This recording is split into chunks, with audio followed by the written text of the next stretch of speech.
In Lakesh and Veritas, everyone, sending you the frequencies of oneness and truth. You're now tuning into Of the Sun's Suncast, our weekly podcast.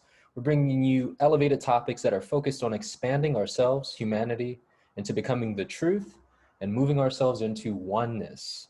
And we are all coming live from the frequency of one mind. We have LaOta of the Sun, the architect of the vibrant organism who provides of the Sunners wisdom and guidance so they can find truth to be free. Also, I am Tavares of the Sun, certified instructor and practitioner of the Sun modalities, and the creative genius behind Of the Sun's artwork, programs, and sessions. We also have Jessica of the Sun, author of 50 Women Anthology, an advocate for Of the Sun, currently learning the teachings. So, in Lakesh and Veritas. In Lakesh and Veritas. In Lakesh and Veritas. Jessica, you there? In Lakesh and Veritas. Oh, there you are. It's a little delay from Germany. Yeah. Had to pass through time and space. Had to go across the Atlantic. Well, it's a pleasure to be with you all united once again this week. And before we jump into the podcast, just a few announcements and updates. We encourage you all to, if you're tuning into this for the first time or the Sun, hit that subscribe button, hit that little bell, ding, to get those notifications for our podcast. We're releasing one every week. Also, we have a wonderful newsletter that you can subscribe to that we release every month with our classes, workshops, and other really expansive articles from various Of the Sunners and communicators. You can visit the Of the Sun website, www.ofthesun.com, and then scroll down, you'll see Veritas newsletter where you can submit your email address and be a part of the party. Get that info. All right, so now that we've got that out of the way, today's topic, we're going to be fluid. We're going to have a variety of different topics that have been of importance to us throughout the week and merge them all together. We're going to bring the oneness with our convo, but first we'll kick things off with a topic that I'd like to bring forth to the table, something called the practical understanding or practical application of spiritual understandings. And this arose from some of the consults that I've been having and interactions with various clients. And sometimes there's complaints of, man, I know everything's one, but I don't have time to do these practices. Or so although we live in a 3D physical experience of working jobs and having families, paying bills, the spiritual nature of who we are, it supersedes, yet also permeates all that we experience. And my understanding of practical spirituality is about bringing the sacred into our everyday experience, into our everyday thoughts and actions. And also as a result, our normal lives, they become more filled with joy, passion, even more gratitude. So it's about being conscious and ultimately living each moment with purpose, power, vibrance, and meaning. So this idea of how do we take these higher spiritual understandings and translate them into our day-to-day experience?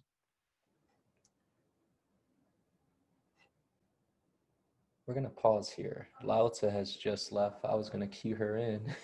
We got to step away for an important call. Okay. So I will edit this. All right. So LaOta, Yes. I was just about to alley-oop it to you, and you walked away from the ball. The ball was up in the air and it's bouncing on the ground. Me and Jessica are looking at the ball like, air ball. Okay.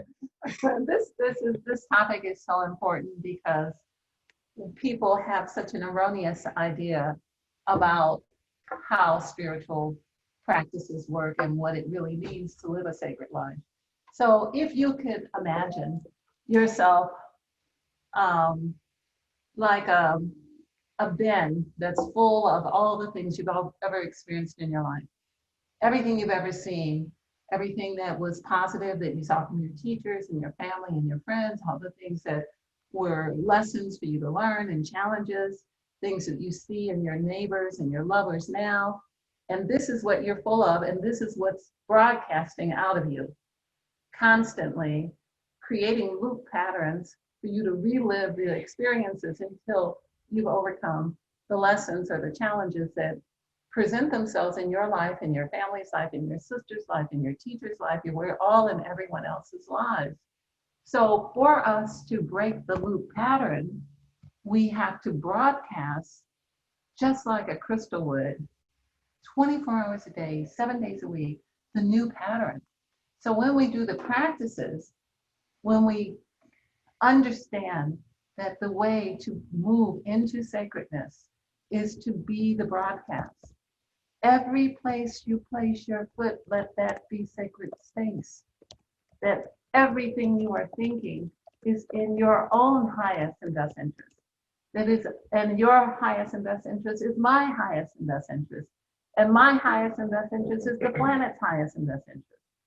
This is not what you're filled up with in your bin. This is not what we have been taught. This is not what any school is doing. This is not what families know to do. So when the work works and the practices work and they're easily done, these are easily manageable, doing Ho'oponopono, whole responsibility, calling for right thinking, calling for success and joy, calling for correction, all of these things and the many others that are on the website and that we encourage people to do, the ways of eating dates to keep darkness from you, working on your immune system, eating live food, working with New Life, all of these things, eating sprouts and things like that. All of these things are very easy to navigate. So none of this is difficult, it's just different. So we have to be ready to change. The greatest gift that any of us has is our willingness to change from who we are to who we will be, to our ultimate selves. So this topic is especially important because so many of us feel it's such a big thing that we have to give up the darkness that we've been brought up with, that we have to give up the darkness that we see in others, instead of being excited that we have a method that can raise us up to a sacred level in our experience. Does that make sense to any of you? Do you have examples of that? Yeah, that makes a lot of sense to me. I really like that phrase, and I think that this will be a quote. The way to move into sacredness is to be the broadcast. And one of the things that brought up this topic was when people who have these theoretical understandings of spirituality, for example, we understand that our thoughts create everything, and every thought that we send out to the universe is bringing back to us in like manner the quality of our thoughts. So if we really know something like that, why are we broadcasting what we want as frequent? And why don't we see the connection that I read The Secret, I heard all the things, I YouTubed everybody, I understand I manifest, I understand that everything is created within me, then why aren't we willing to let go of the things that need to be deleted? Yes. And replace them with correction, replace them with reconciliation, gratitude, responsibility. Why aren't we willing to sacrifice what imprisons us on the altar and sacrifice it so that we can be elevated beyond it? Yes, and one of the tools that you just mentioned was an example I wanted to give, which is taking responsibility. Moving into accountability as much as we can throughout our day, broadcasting that into every action, by acknowledging, okay, this is how I feel, let me take accountability. Oh, this is in front of me, let me take accountability for what's in my experience, and reinforcing that theoretical understanding that I'm connected to everything in the universe. So take accountability. This is something I personally have gone through. I have had dark times in my own experience, and I found through the practice, all of the different practices, but specifically when I started calling for gratitude, reconciliation, and forgave myself, then all of a sudden everything and every aspect of my life improved.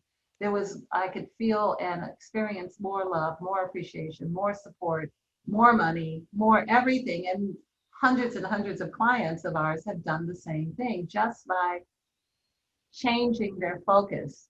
And I think it's so important that we enthusiastically do it. So you don't listen to a recording that can do it for you, because the recording hasn't been in your head telling you what to do your whole life. So let the voice that has been guiding you into erroneous behavior, let that voice guide you into the correct behavior. Ooh, let that land, y'all. Let that land. So this is something that's really important. And the way these things work is they only work when you do it, and they only work for the time you do it. So just like your unhappy thoughts have been producing for you consistently and in an exact proportion to your experience, so will your elevated thoughts. So when you stop not liking yourself, when you stop sabotaging yourself, when you stop doing the things that you're doing, then it lightens up. If you were to insert an elevation, then the elevation would come in full force and squared. It would come in all the time, all the time. And then when you stop, it would stop, which is exactly the reality of what happens. The practical application of our thoughts must be at an elevated level for us to receive an elevated experience. That is the practicality of it. The great news is that the things that you learn with Of the Sun are easy to do and manageable. You just have to do them. So I have a surprise for you guys. This is interesting. I went back and listened yesterday to the very first protocol soul clearing I did with Tavares. I have a recording of it actually on my computer, and it was a long time ago. It was like back in like 2018.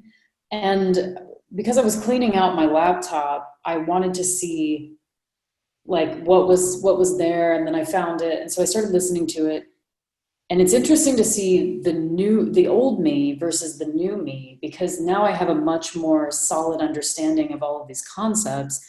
But during that first soul clearing, I remember being like, so, I mean, a lot of the concepts, I've always been open to energy work and that sort of thing. So a lot of the concepts were things that appealed to me, but some of them were totally foreign, you know, and to step back in the shoes of myself whenever I was more innocent to the whole process and didn't understand everything in depth, to the person that I am now, I could actually see the tremendous strides I had made as a result of this protocol. And especially in my way of thinking and understanding of thought patterns and negative motivators and energy patterns. And it has made a tremendous difference in my life too. Like I actually moved continents since then. I've met, you know, somebody that I'm marrying since then.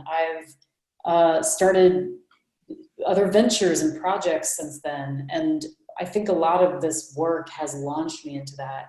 But the reason I'm telling this story, and I feel like it has to be told right now, is I have empathy for people that are new to this experience or just coming into it, who might think, oh, the mysticals, magicals, and sacreds, that's kind of weird. Or, you know, or does LaOta live in a hut in the woods? You know, these kind of thoughts that are so normal to think about something like this, because the things that we talk about at Of the Sun are on the cutting edge of thought, really, but rooted in science, you know, rooted in science as well. So definitely don't, if you're new to this process and you're listening to this podcast and you're thinking, okay, I'm not crazy. No, you're not. You're definitely not. You're in a learning process. So have enough compassion for yourself to allow yourself to ask questions and learn and just be open to it. Because I can tell you, I have been in your shoes, and now I'm shooting through the stars at the moment.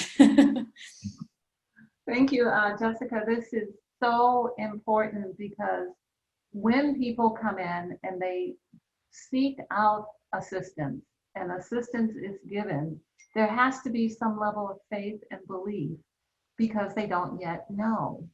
And however, the principles and the practices work very quickly. Ho'oponopono works in 3 days and it starts working. And as long as you continue to do it, you continue to see progress. And so these things may seem unusual, but isn't it appropriate that all the things you're trying to get away from that are so comfortable and so usual, this is not that, it's the opposite. So it's kind of an interesting dynamic. And I also just looked at the quote that you did for today. I'm going to read it unless you all have read it already. So Jessica just sent over our new quote for today, which is, don't allow yourself to be imprisoned by your own impatience, which is what happens to almost everyone when they first come. It's like, I'd like to be a black belt in the 10th degree by Tuesday of next week. Is that all right?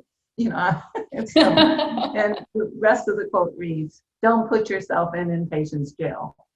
You are the keeper of your freedom. Excellent, Jessica. Thank you so much for bringing this forward and presenting this beautiful quote and the way that you presented it with a hourglass. It's quite lovely, and it speaks to what we're speaking of, that everyone's so impatient. They're fed up with their lives, and they're so impatient, and they've been dreaming and understanding that they are extraordinary and have something different to offer. They know they're here for some big thing, and they've just waited until this moment, and they're ready immediately to be in the 33rd chamber of the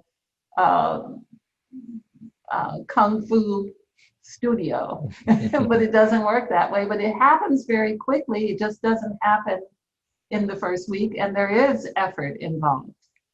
There's this willingness to sacrifice what does not work. The thoughts that don't serve you, throw them on the altar, sacrifice them, and embrace the new thoughts. Things are not going to happen the way you think they are. You wouldn't be here because you've already tried that. You've already walked down that road and found it wanting. I'd like to share, because I'm looking at myself in the position of the client, or as Jessica mentioned, someone who would be new to this process. And I think about the process that I went through and that I still continue to go through, and how LaOta mentioned there must be some effort to change yourself. You know, some people think that when they get clear, or whether it's a soul clearing or a property clearing, they can still go out and do the same type of debauchery type behavior that attracted those type of interferences. On the contrary, you have to do something different. And it requires new thought, new action with the new understanding.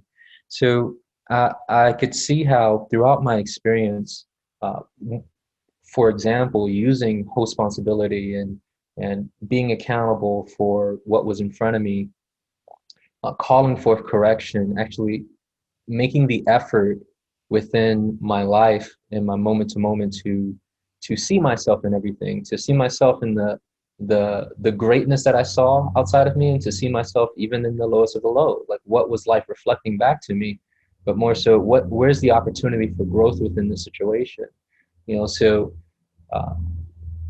also with things like identifying our negative motivators, and specifically when we have fear or we have guilt or appeasement or we're punishing ourselves, to go about my day and actively observe my thinking and catch myself and change my thinking. You know, this is that effort that must be put forth, you know, instead of just thinking someone else is going to do it for us. Like LaOta mentioned, playing a audio of Ho'oponopono doesn't work. We have to be an active participant in our experience of changing and shifting ourselves into the greatest version of who we are. This is, I think, also relevant to the idea that the work that we do is not fully appreciated or understood. We are able to remove interference patterns at the deepest, most profound level. However, once we remove them, you are now responsible for not calling them back by doing the same thing. So if you have an addiction to internet porn, or you have an addiction to certain behaviors that are unbecoming, unbehavioral of you, then if we remove the interference patterns, you feel better. You feel like it's stretched, like, oh, I'm not bound anymore by whatever was holding me, and my house is clear, my car is clear. Now let me get in the car and drive as fast as I can to my addiction. Then that's what happens. We have to want to drive as fast as we can to the corrected thinking. We have to remember before we go to sleep to look at the Inlakesh symbol, to have the blanket, to have the symbols and the insignias around, look at them, and then call for correction as you do. In Germany, I see pictures of you when you're working with your insignias and your cards and you're doing your practices, and life is changing.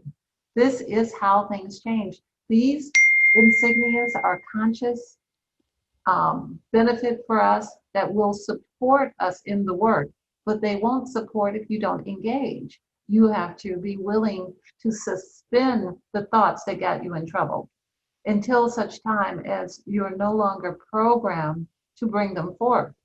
So there is this misunderstanding about the work. Yes, we can remove all kinds of things, but then you should get on board with continuing the process. Most definitely. I can definitely say that that's true. And I mean, even me, I'm still like clearing patterns that I've had for many years that I uncovered patterns I didn't even know that I had. That's the irony, is that these patterns were playing out and I'm living in these patterns, yet I never identified them until I started actually exploring this and doing that work. And like, for example, I never knew I had such an issue with self-sabotage in the past. And that's much better now. But I never knew that until that first conversation with Tavares. And I remember you telling me that you identified a strong negative motivator of self-sabotage. And I remember being like, oh my God, click. That explains so many things. It was like that click in my mind in that moment. And then there was another one about guilt. And I don't mind opening up and sharing this, because I think for people that are just starting this journey or this process or have questions about it, this is a really important thing to talk about. But I remember being able to see the guilt and the self-sabotage and how they actually hooked together to create their own little looped pattern that was like their looped pattern baby. That's the first time I've ever heard. That's a really weird term, a looped pattern baby. That's awesome. Together to have a baby. Yeah. Hey, loop pattern baby. So quick definition, everyone. A looped pattern baby happens whenever one looped pattern and another looped pattern loop together, and then they start running patterns together in one pattern. And then it's like, yeah, you got to untangle that.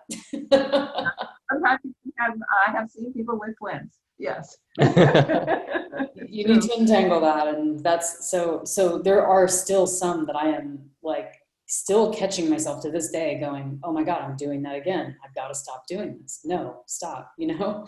And the antidote to that is, I have found, is staying on the practices. That's your barometer of everything, is making sure that you are doing them every day. And then you start catching yourself. Recently I was getting impatient about something personal, and LaOta, you were actually the one that told me, you're like, don't put yourself in impatience jail. Why are you putting yourself in impatience jail? And I said, oh my gosh, you're right. And you're like, no, that's you're creating this pattern of impatience. Like, no, just everything's great. Why do that? Why do that to yourself? Why sabotage yourself? And I realized, whoa, that is a form of self-sabotage. My own impatience has a tendency to play into that self-sabotage pattern. So these things are not like a one and done solution. Like, you don't just get a sheet of paper with all the looped patterns and go, well, that's mine, check, that's mine. You know, they come out. I'd like to say to the point of not really realizing how inundated we are. I like to give the example of how we're like fish swimming in a pond of sewage. You know, we were born into that sewage pond, and we don't know, you know, until the awareness comes to us, which, for example, through the soul clearing process, we help identify, this is what you've been inundated with. And then now that's within your awareness, and then you get to see that, oh my gosh, look at that. And then you also see that there's levels to it. So yes, it's not a magical pill that's going to fix you overnight, you know, but it can get that ball rolling to give you the momentum to catapult you into a quantum leap into your next experience of evolution. And it can get all of those critters off your back. The idea of soul clearings and soul work, we can pull them off of you to give you a chance to stand up straight, gain your strength, and move forward. It is a thing. We can really do that. However, your participation is paramount. And it's not just you, Jessica, this whole idea of the human experience. This is a classroom.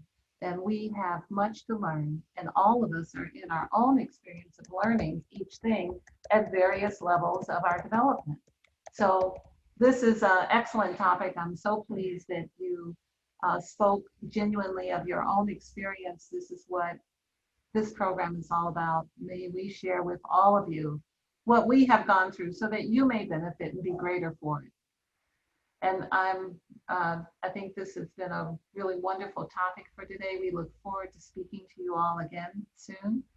And thank you. In Lakesh, Veritas. In Lakesh, Veritas, beware of those loop pattern babies.